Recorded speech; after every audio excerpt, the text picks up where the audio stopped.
ನಾನು ತಟ್ಟಂತ ಹೇಳಿ ಕಾರ್ಯಕ್ರಮನ ಬಾಲ್ಯದಲ್ಲಿ ನೋಡ್ತಿದ್ರು. ಕರೆಕ್ಟಾಗಿ ಸರಿಸುಮಾರು 4 ವರ್ಷ ಕೊರೋನಾ ವೈರಸ್ ಪ್ಯಾಂಡಮಿಕ್ಕಿಂದ ತಪ್ಪದೆ ಪ್ರತಿದಿನ ನೋಡ್ತಿದ್ದೀನಿ.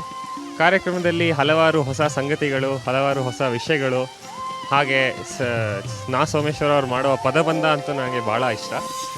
ಕಾರ್ಯಕ್ರಮದ ಇಂದು 5,000 ಸಂಚಿಕೆಗಳನ್ನು ಪೂರೈಸಿರುವುದು ತುಂಬ ಸಂತಸದ ಸಂಗತಿ. ಇನ್ನೂ ಹೆಚ್ಚು ಇನ್ನೊಂದು 5,000 ಪೂರೈಸಲಿ ಅಂತ ಹಾರೈಸ್ತೇನೆ. ನಾವು ಇದು ತಟ್ಟಂತೇಳಿ ಪ್ರೋಗ್ರಾಮನ್ನು ಸುಮಾರು 15 ವರ್ಷಗಳಿಂದ ನೋಡ್ತಾನೆ ಇದ್ದೀವಿ. ಜೊತೆಗೆ ನಮ್ಮ ಸ್ನೇಹಿತರು ಕೂಡ ಇದು ನೋಡಿರ್ಬೋದು, ನೀವು ಪುಸ್ತಕದಲ್ಲೆಲ್ಲ ಬರ್ತಿರೋದು 2014ರಿಂದನೂ ಬರೆದಿದ್ದಾರೆ. ಬರೆದ್ಬಿಟ್ಟು ಕಂಪ್ಲೀಟ್ ತೋರಿಸಿದ್ದಾರೆ. ಆಮೇಲೆ ಸೋಮೇಶ್ವರ ಸರ್ ನಡೆಸ್ಕೊಡೋ ಪ್ರೋಗ್ರಾಮ್ ಅಂತೂ ತಪ್ಪದೇ ನೋಡ್ತಾ ಇರ್ತೀವಿ. ಸಾಯಂಕಾಲ ನೈಟ್ ಮಿಸ್ ಆದರೆ ಮತ್ತು ಮಧ್ಯಾಹ್ನ ನೋಡ್ತೀವಿ. ಈಗ ನಿಮ್ಮ ಮುಂದೆ ಮಾತನಾಡೋದಕ್ಕೆ ಬರ್ತಾ ಇರೋಂಥವ್ರು, ಇವರ ವಿಚಾರಧಾರೆ ಬಹಳ ಸುಂದರವಾಗಿದೆ. ವಿದ್ಯಾರ್ಥಿಗಳು ಗಾಂಧಿ ಚಿಂತನೆ ಮೈಗೂಡಿಸ್ಕೊಳ್ಬೇಕು, ಬಾಪೂಜಿ ಬದುಕಿದ ರೀತಿ ಅರಿಯಬೇಕು, ಸರಳ ಜೀವನ, ಸತ್ಯ, ಅಹಿಂಸೆ ಮೂಲಕ ಸಾಧನೆ ಮಾಡ್ಬೋದು, ಇದು ಸಾಧ್ಯ ಎಂದು ನಂಬಿರುವಂತಹ ಅಪ್ಪಟ ಗಾಂಧಿವಾದಿಗಳು ಸ್ವಾಮಿ ವಿವೇಕಾನಂದರ ಅವರಿಂದ ಪ್ರಭಾವಿತರಾದಂತಹ ಶಿಕ್ಷಣ ತಜ್ಞರು ಹೌದು, ಸಾಮಾಜಿಕ ಕಾರ್ಯಕರ್ತರು ಹೌದು. ಜೋರಾದ ಚಪ್ಪಾಳೆಯೊಂದಿಗೆ ವೇದಿಕೆ ಮೇಲೆ ಬರ್ಮಾಡ್ಕೊಳ್ಳೋಣ honorary general secretary of Seshadripuram educational trust, ಅಧ್ಯಕ್ಷರು ಗಾಂಧಿ ಭವನ ಬೆಂಗಳೂರು, ಶ್ರೀಯುತರಾದಂತಹ ನಾಡೋಜ ಡಾಕ್ಟರ್ ಉಡುಪಿ ಕೃಷ್ಣ ಸರ್. ಒಂದು ಮಾತು ನನಗೆ ನೆನಪಿಗೆ ಬರ್ತದೆ, when the heart is full the tongue is tied ಅಂತ. ಇವತ್ತು ಈ ಕಾರ್ಯಕ್ರಮ, ಈ ಸಂಭ್ರಮ, ಈ ಸಭಾಭವನ ಎಲ್ಲವನ್ನು ಕೂಡ ನೋಡಿ ನಾನಂತೂ ಬೆಕ್ಕಸ ಬೆರಗಾಗಿದ್ದೀನಿ. ಅಂದರೆ ನಮ್ಮ ಈ ಥಟ್ಟಂತ ಹೇಳಿ ಕಾರ್ಯಕ್ರಮ 5,000 ಸಂಚಿಕೆಯ ಈ ಕಾರ್ಯಕ್ರಮ ಇದಕ್ಕಿಂತಲೂ ಉತ್ತಮವಾಗಿ ಬೆಂಗಳೂರಿನಲ್ಲಿ ಮಾಡಲಿಕ್ಕೆ ಸಾಧ್ಯ ಇಲ್ಲ ಅನ್ನೋದನ್ನು ತೋರಿಸ್ಕೊಟ್ಟವರು ನಮ್ಮ ದೂರದರ್ಶನದ ಎಲ್ಲ ಅಧಿಕಾರಿ ಸಿಬ್ಬಂದಿ ವರ್ಗದವರು. ಅವರಿಗೆಲ್ಲರಿಗೂ ಹೃತ್ಪೂರ್ವಕವಾದ ಅಭಿನಂದನೆಗಳನ್ನು ಸಲ್ಲಿಸ್ತೇನೆ. ಹಿರಿಯರಾದ ಹಂಪನ ಅವರು ಭಾಳ ಅರ್ಥಪೂರ್ಣವಾಗಿ ಮಾತನಾಡಿದರು. ನಾನೇನು ಈಗ ಮಾತಾಡ್ತೀನಿ ಅದು ಯಾವುದೂ ನಮ್ಮ ಖಂಡ್ರೆ ಸಾಹೇಬರಾಗಲಿ ಹಂಪನ ಅವರು ಮಾತಾಡಿದ್ದನ್ನು ನಾನು ರಿಪೀಟ್ ಮಾಡೋಲ್ಲ. ಅವರಿಗೆ, ನಮ್ಮ ಹಂಪನ ಅವರಿಗೆ 90ನೇ ವರ್ಷದ ಹುಟ್ಟುಹಬ್ಬ. ಅವರಿಗೆ ನಿಮ್ಮೆಲ್ಲರ ಪರವಾಗಿ ನಾನು ಶುಭಾಶಯಗಳನ್ನು ತಿಳಿಸಿ ಅವರ ಆಶೀರ್ವಾದವನ್ನು ಬೇಡ್ತೇನೆ. ಯಾಕೆಂದರೆ ಅವರಿಗೆ ಹ್ಯಾಪಿ ಬರ್ಡೇ ಹೇಳುವಂಥ ವಯಸ್ಸಲ್ಲ ಈಗ, ಅವರು ಮಾಗಿದ ಜೀವ. ಅವರಿಂದ ನಾವು ಆಶೀರ್ವಾದ ಪಡಿಬೇಕು ನಾವೆಲ್ಲರೂ. ಹಾಗೆ ನಮ್ಮ ಮನುಷ್ಯನ ಜೀವನ ಸಂಪೂರ್ಣ 120 ವರ್ಷ ಅಂತ ಹೇಳ್ತಾರೆ. ಈಗ 100 ವರ್ಷ ಹೊರಟೋಯ್ತೀಗ, ಅದನ್ನು ಶತಮಾನಂಬಹುದು ಅದೇನು ಹೇಳ್ತಾರಲ್ಲ ಶ್ಲೋಕ, ಸ್ವಲ್ಪ ಮಾಡಿಫೈ ಮಾಡಬೇಕೀಗ, ಅದು 120 ವರ್ಷಕ್ಕೆ ಮಾಡಿಫೈ ಮಾಡಬೇಕು.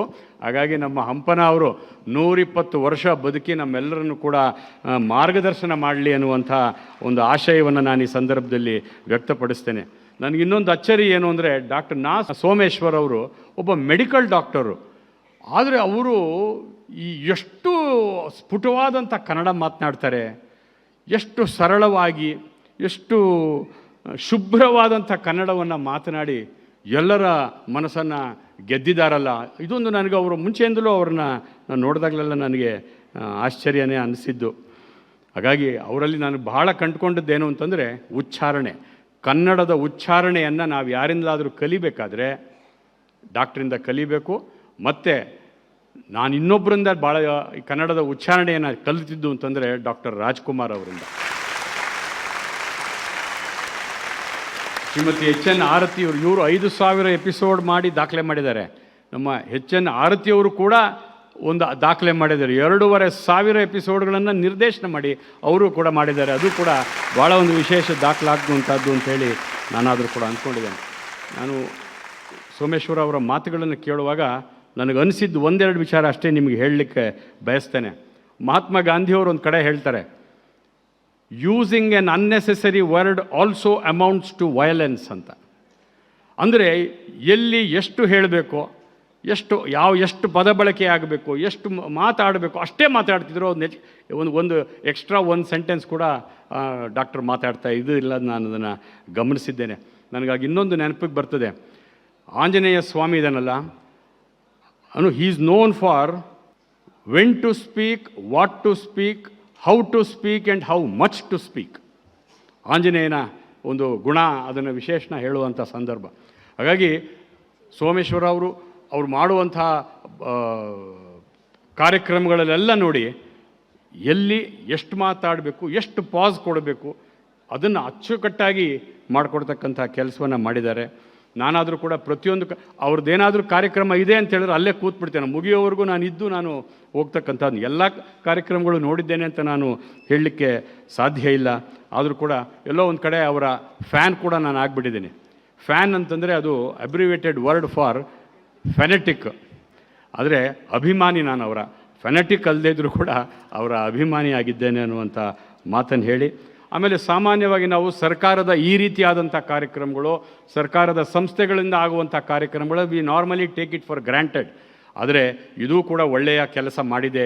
ನಾಡಿಗೆ ಜನಗಳ ಮನಸ್ಸು ಕಟ್ಟುವಲ್ಲಿ, ನಾಡು ನುಡಿ ಕಟ್ಟುವಲ್ಲಿ ಈ ಕಾರ್ಯಕ್ರಮ ದೊಡ್ಡ ಕೆಲಸ ಮಾಡಿದೆ ಅನ್ನುವಂಥದ್ದು ಆಗಿರೋದ್ರಿಂದ ನಾನು ದೂರದರ್ಶನಕ್ಕೆ ಸಮಸ್ತ ಕನ್ನಡ ಜನತೆಯ ಪರವಾಗಿ ನಾನು ಅಭಿನಂದನೆಗಳನ್ನು ಸಲ್ಲಿಸಲಿಕ್ಕೆ ಬಯಸ್ತೇನೆ. ಎಲ್ಲ ಮನಗಳನ್ನು ಮುಟ್ಟಿದಂಥ ಕಾರ್ಯಕ್ರಮ ಇದು ಅಂಥೇಳಿ ನಾನಾದರೂ ಕೂಡ ಅಂದ್ಕೊಂಡಿದ್ದೇನೆ. ಎಲ್ಲದಕ್ಕಿಂತಲೂ ಹೆಚ್ಚಾಗಿ ಇದು ಜನರ ಕಾರ್ಯಕ್ರಮ ಆಗಿದೆ. It has been people's program. ಇದು ಬಹಳ ಮುಖ್ಯ.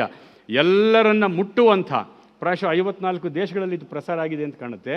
ಎಲ್ಲ ಕಡೆ ಕನ್ನಡಿಗರು ಕೂಡ ಪ್ರೀತಿಯಿಂದ ಕೂತು ನೋಡಿ ಆನಂದಿಸಿರುವಂಥದ್ದು, ಜ್ಞಾನವೃದ್ಧಿ, ಎಲ್ಲಕ್ಕಿಂತಲೂ ಮುಖ್ಯವಾಗಿ ಮನಸ್ಸನ್ನು ಅರಳಿಸುವಂಥ ಕಾರ್ಯಕ್ರಮ ಇದು ಆಗಿದೆ ಅಂತ ಮೇಡಮ್ ಅವರು ಹೇಳಿದರು. ಇದೊಂದು ಕನ್ನಡ ಶಾಲೆಯಾಗಿ ಯಾರೋ ಅದನ್ನು ಬಣ್ಣಿಸಿದ್ರು ಅಂತ. ಖಂಡಿತ ಮೇಡಮ್, ಈ ರೀತಿಯಾದಂಥ ಕನ್ನಡದ ಕಾರ್ಯಕ್ರಮಗಳು ಇವತ್ತು ಕನ್ನಡದ ಪ್ರತಿಯೊಬ್ಬರಿಗೂ ಬೇಕಾಗಿರುವಂಥದ್ದು. ಆಮೇಲೆ ನಾನು ಹೇಳೋದು, ಕನ್ನಡದ ಉಚ್ಚಾರಣೆ ಒಂದು ಚೆನ್ನಾಗಿದ್ದು, ನಾವು ಚೆನ್ನಾಗಿ ಕನ್ನಡವನ್ನು ಮಾತನಾಡಿದರೆ ಅದಕ್ಕಿಂತ ಕನ್ನಡ ಸೇವೆ ಇನ್ನೊಂದು ಇಲ್ಲ ಅನ್ನುವಂಥ ಮಾತನ್ನು ಹೇಳಿ ಮತ್ತೊಮ್ಮೆ ಎಲ್ಲರಿಗೂ ಅಭಿನಂದಿಸಿ ನನ್ನ ಮಾತು. ಧನ್ಯವಾದಗಳು ಸರ್.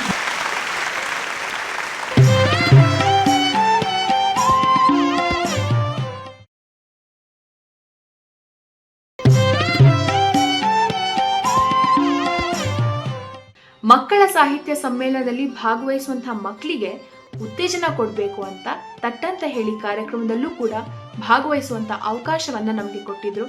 ಆ ಸಂದರ್ಭದಲ್ಲಿ ನಾನು ಭಾಗವಹಿಸಿ ಮೊದಲನೇ ಸ್ಥಾನವನ್ನ ಪಡ್ಕೊಂಡಿದ್ದೆ ಅಂತ ನನ್ನ ಅನುಭವವನ್ನ ನಾನು ಯಾರ ಬಳಿ ಹೇಳಿದ್ರು ಕೂಡ ಒಮ್ಮೆ ಬೆರಗುಗಣ್ಣಿನಿಂದ ಅವ್ರು ನನ್ನನ್ನು ನೋಡ್ತಾರೆ. ಇದಕ್ಕೆ ಕಾರಣ ಈ ಕಾರ್ಯಕ್ರಮ ವಿಶ್ವದ ಕನ್ನಡಿಗರ ಮೇಲೆ ಮಾಡಿರುವಂತಹ ಪ್ರಭಾವ.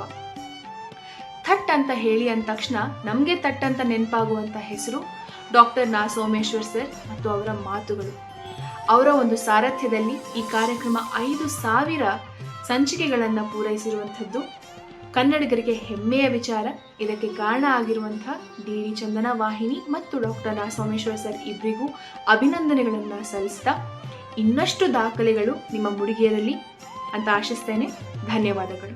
ದೂರದರ್ಶನದ ಚಂದನ ವಾಹಿನಿಯಲ್ಲಿ ಬರ್ತಾ ಇರುವಂತಹ ಥಟ್ ಅಂತ ಹೇಳಿ ಕಾರ್ಯಕ್ರಮ ಈಗ 5,000 ಕಂತುಗಳನ್ನು ಪೂರೈಸಿದೆ. ಇದೊಂದು ಶಾಶ್ವತವಾದ ದಾಖಲೆ. ಇಲ್ಲಿ ವಿಜ್ಞಾನ ಇದೆ, ಸಾಹಿತ್ಯ ಇದೆ, ಇತಿಹಾಸ ಇದೆ, ಭೂಗೋಳ ಇದೆ, ಶಿಕ್ಷಣ ಇದೆ, ಆಧುನಿಕ ಬದುಕಿಗೆ ಬೇಕಾದಂತಹ ಎಲ್ಲ ಪ್ರಶ್ನೆಗಳು ಮತ್ತು ಉತ್ತರಗಳಿದೆ. ಸಾರ್ವಜನಿಕರು ಅತ್ಯಂತ ಆಸಕ್ತಿಯಿಂದ ಇದರಲ್ಲಿ ಭಾಗವಹಿಸ್ತಾರೆ. ಇದೊಂದು ಅತ್ಯಂತ ಸುವರ್ಣಮಯ ಕ್ಷಣ. ಹೀಗಾಗಿ ಚಂದನಕ್ಕೆ ಮತ್ತು ಥಟ್ ಅಂತ ಹೇಳಿ ಕಾರ್ಯಕ್ರಮದ ರೂವಾರಿ ನಾ ಸೋಮೇಶ್ವರ್ ಅವರಿಗೆ ನನ್ನ ಹಾರ್ದಿಕ ಭಾಗ್ಯಶ್ರೀ ಮತ್ತು ತಂಡ ಇದೀಗ ವೇದಿಕೆಯಲ್ಲಿ.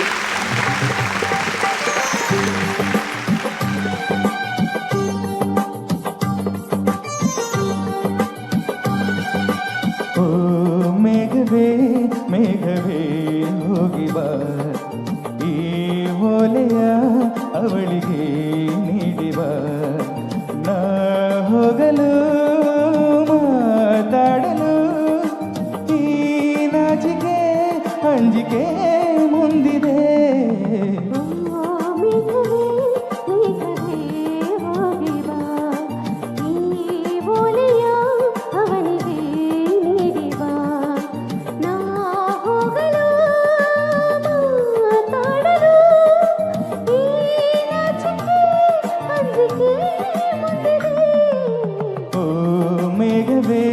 ಮೇಘವೇ ಹೋಗಿ ಬಾ, ಈ ಓಲೆಯ ಅವಳಿಗೆ ನೀಡಿ ಬಾ.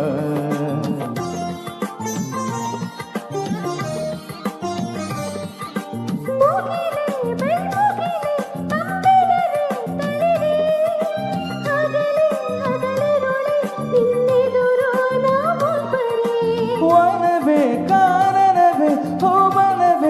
ಹಸಿರೇ ಗಿರಿಗೆ ನಿರ್ಜರಿಗೆ ನಮ್ಮೊಳಗೆ ನಿನ್ನುಸಿರೆ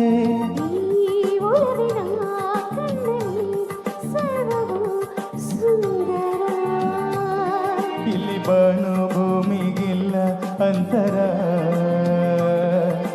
ನಾನು ನೀನು ಇಲ್ಲ ನಮ್ಮಲ್ಲಿ ಒಂದೇ ಜೀವ ಜೋಡಿ ಒಡಲಲಿ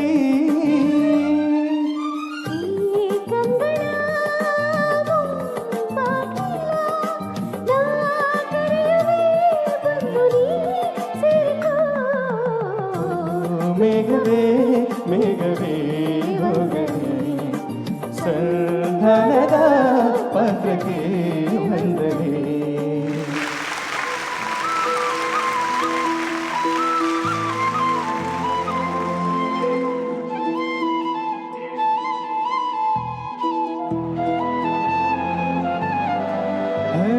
ಸಿಂಗಾರ ಸಿರಿಯೇ ಅಂಗಾಲಿನಲೆ ಬಂಗಾರಾಗೆವ ಮಾಯೆ ಗಾಂಧಾರಿಯಂತೆ ಕಣ್ಮುಚ್ಚಿ ಹೊಂಗನ ಸರಸೋ ಛಾಯೆ ಮಂದಹಾಸ ಆನಲುಮೆಯ ಶ್ರಾವಣ ಮಾಸ ಮುತ್ತದ ಮಾಯಾಂಗೆ ಮೌನದ ಸಾರಂಗೆ ಮೋಹದ ಮದರಂಗೆ ಕನ್ನ ಹಾಕಿದೆ ಮುಂಗುರುಳ ಸೋಕೆ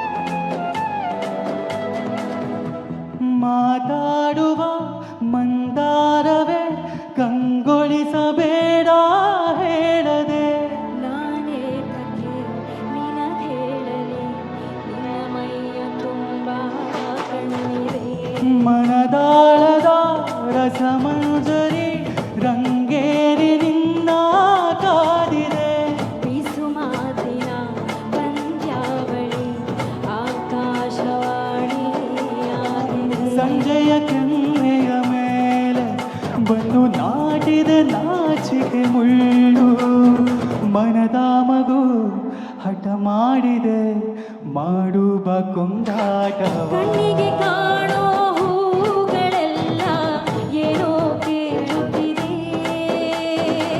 ನಿನ್ನಯ ನೆರಳ ಮೇಲೆ ನೂರು ಚಾಡಿ ಹೇಳುತ್ತಿದೆ ಸಿಂಗಾರ ಸಿರಿಯೇ ಅಂಗಾಲಿನಲೆ ಬಂಗಾರಾಗೆವ ಮಾಯೆ ಗಾಂಧಾರಿಯಂತೆ ಕಣ್ಮುಚ್ಚಿ ಹೊಂಗನ ಸರಸೋ ಛಾಯೆ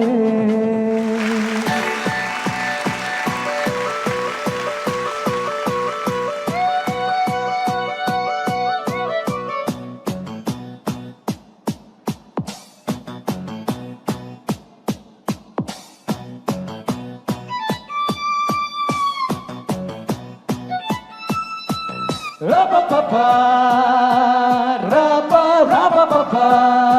Yeah, yeah. Ra-pa, ra-pa-pa-pa-pa. Ra-pa, ra-pa-pa-pa-pa. Ra-pa-pa. Hi folks, good afternoon. Listen to the Grammy music from your fabulous Vishal. ಸಂತೋಷಕ್ಕೆ ಹಾಡು ಸಂತೋಷಕ್ಕೆ ಸಂತೋಷಕ್ಕೆ ಹಾಡು ಸಂತೋಷಕ್ಕೆ ಕುಣಿತು ತಾಳಕ್ಕೆ ಕುಣಿತು ನಲ್ಲಿತು ರಾಗಕ್ಕೆ ನಲ್ಲಿತು ನನ್ನಂತೆ ಸಂತೋಷಕ್ಕೆ ಹಾಡು ಸಂತೋಷಕ್ಕೆ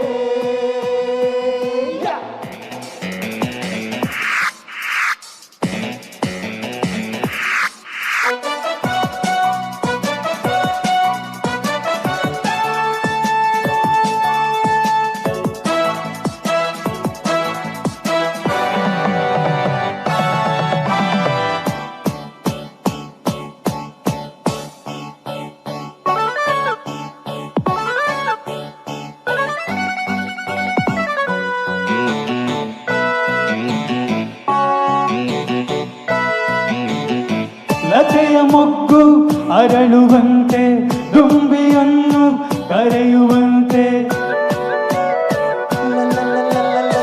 ಲತೆಯ ಮೊಗ್ಗು ಅರಳುವಂತೆ ದುಂಬಿಯನ್ನು ಕರೆಯುವಂತೆ ಮಾನವಾಗಿ ಕೇಳುವಂತೆ ನಾದ ಗಂಗೆ ಹರಿಯುವಂತೆ ಕಲ್ಲು ಕೂಡ ಕರಗುವಂತೆ ಸಂತೋಷಕ್ಕೆ ಹಾಡು ಸಂತೋಷಕ್ಕೆ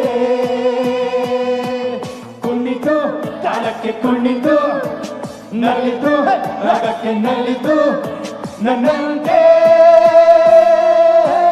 ಸಂತೋಷಕ್ಕೆ ಹಾಡು ಸಂತೋಷಕ್ಕೆ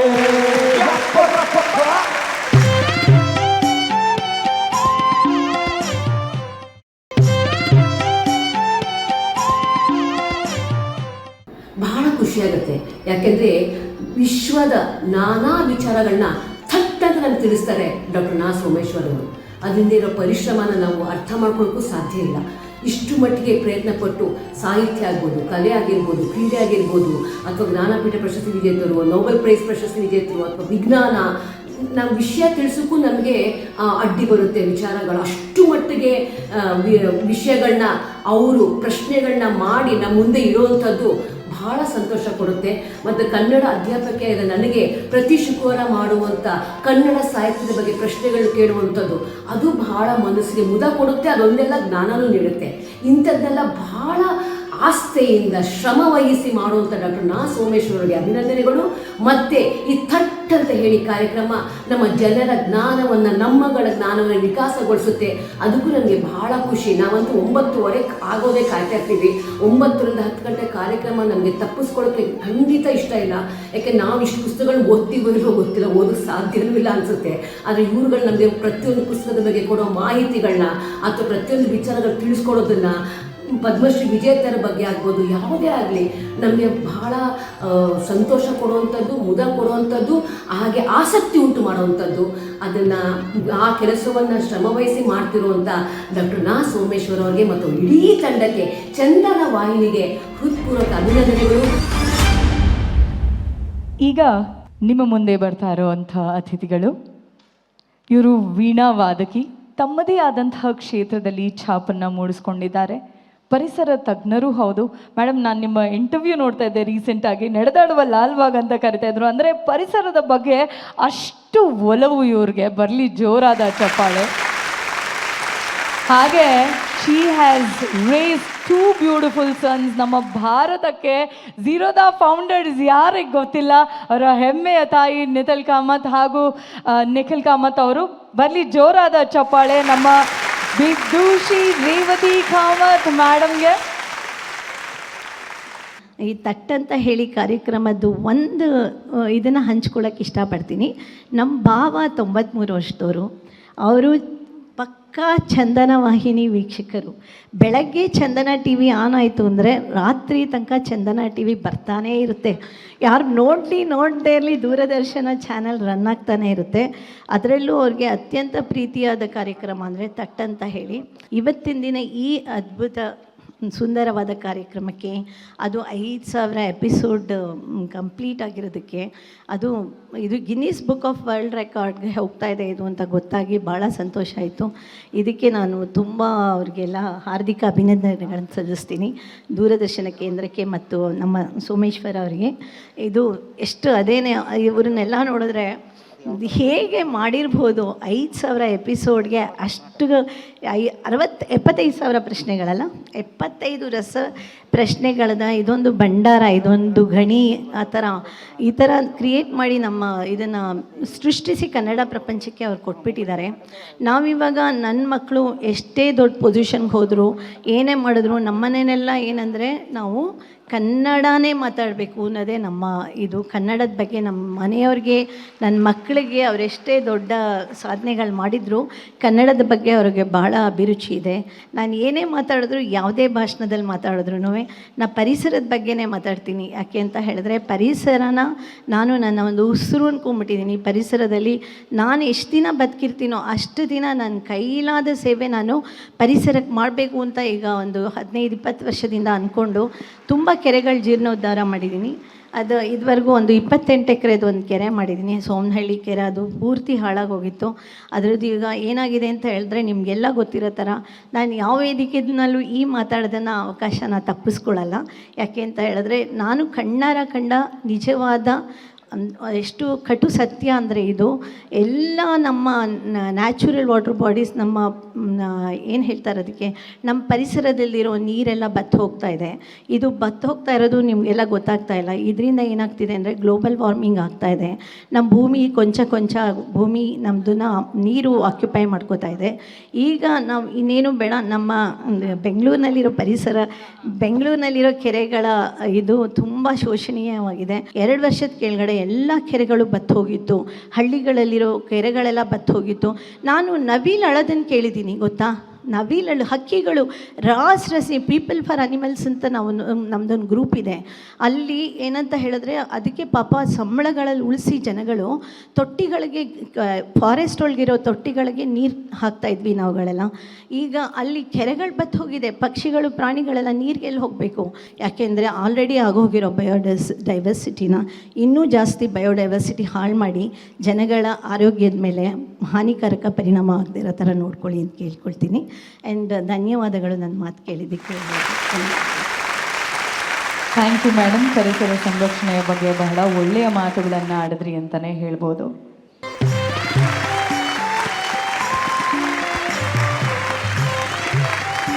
ಇಂತಹ ಒಂದು ಅದ್ಭುತವಾದ ಪುಣ್ಯ ಕಾರ್ಯದಲ್ಲಿ, ಅಭಿಯಾನದಲ್ಲಿ ಪಾಲ್ಗೊಳ್ಳೋದಕ್ಕೆ ನನಗೆ ಅವಕಾಶವನ್ನು ಮಾಡಿಕೊಟ್ಟಂಥ ಚಂದನ ವಾಹಿನಿಗೆ ಜೀವನ ಪರ್ಯಂತ ನಾನು ಋಣಿಯಾಗಿರ್ತೇನೆ.